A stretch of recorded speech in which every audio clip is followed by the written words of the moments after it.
before I say anything, I want us to stand up to observe a minute's silence in memory for a great son of Siaya, Professor Magoha. 1 minute.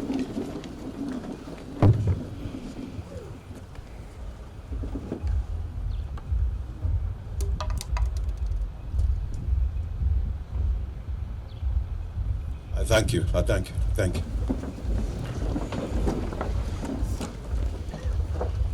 Let me clarify that this is just the launch of the Bursary project that is going to cascade into the counties. The Deputy Governor and I and the CECs, we are going to visit every ward. We can form separate teams so that we go to the wards where the beneficiaries are, so that we do these things at the grassroots level. One of the reasons why we want to do that, we want to make sure, as the names are read out, and I appreciate the work which has been done by the ward administrators and your colleagues in the sub-county.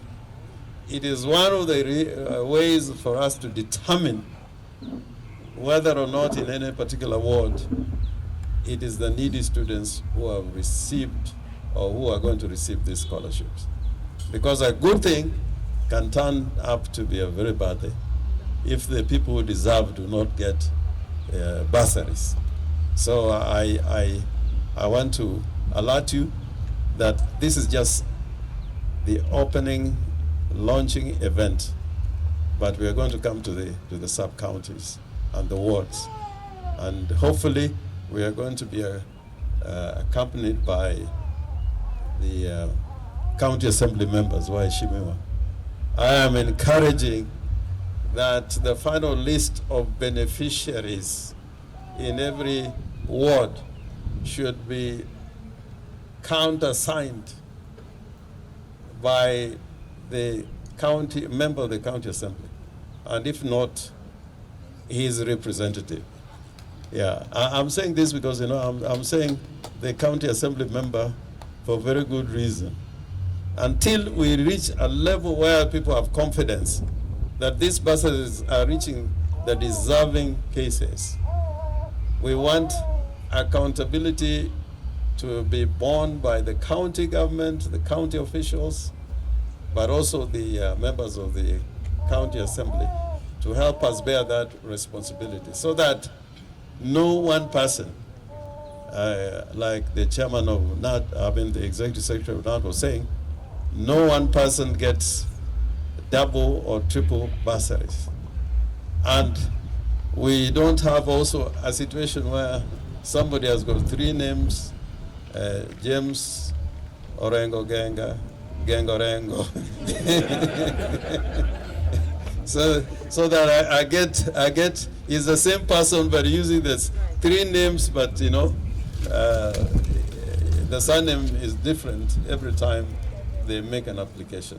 We must make sure that there's maximum benefit from the potential beneficiaries. I also want us to ensure that the money reaches the schools and that there are no persons in between.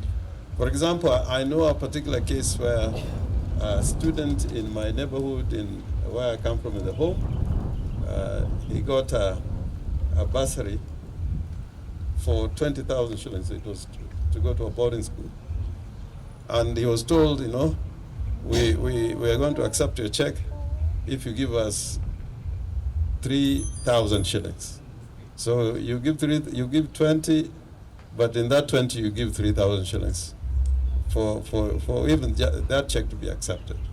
Or if the check is accepted, you don't get a receipt until you pay that amount of money.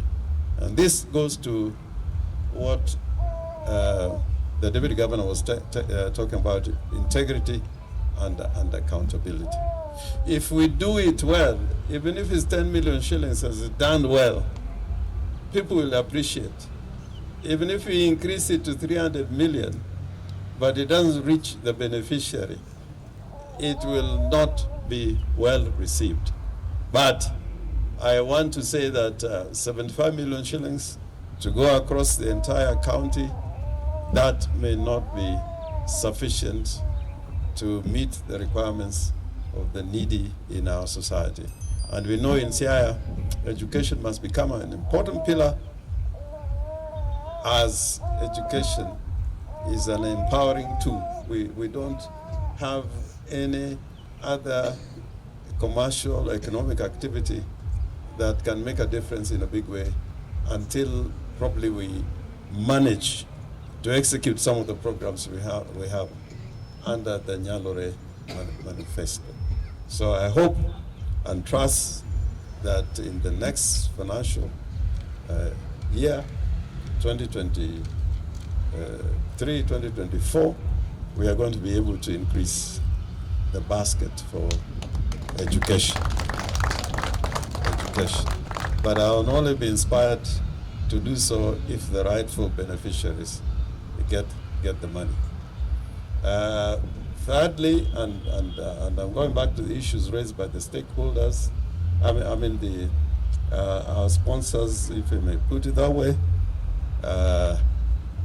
they are taking care of the students who have gotten those bursaries.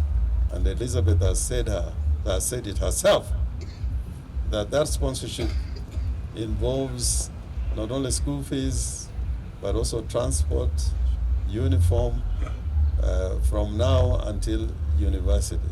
And I really want to appreciate that. Odul Denge was not in that position. Even me, I was not in that position. Odul was better. His father was Orengi. But me, my mother went for the real thing. that little drink that people like. That is what saw us through. And in saying that also, we want the money to be spread as much as possible. Mr. Dunga, you have a point that we should focus to day schools to get a maximum benefit for as many people as possible. So if you can reach out to students in day secondary schools, and also, of course, the TVETs or vocational training programs, so much the better. But we are going to make sure that as many people benefit, and the focus, as Mr. Dunga said, 80% of our students are in day secondary schools, and the most needy are parents and students in day secondary schools. And I think that is going to be done. I want to appreciate the work done by the committee. You are our first reference point. Next year when we meet, we want to take stock and see whether we have done it correctly and efficiently and fairly, so that the justice of the process will be clear and apparent to the people of the county.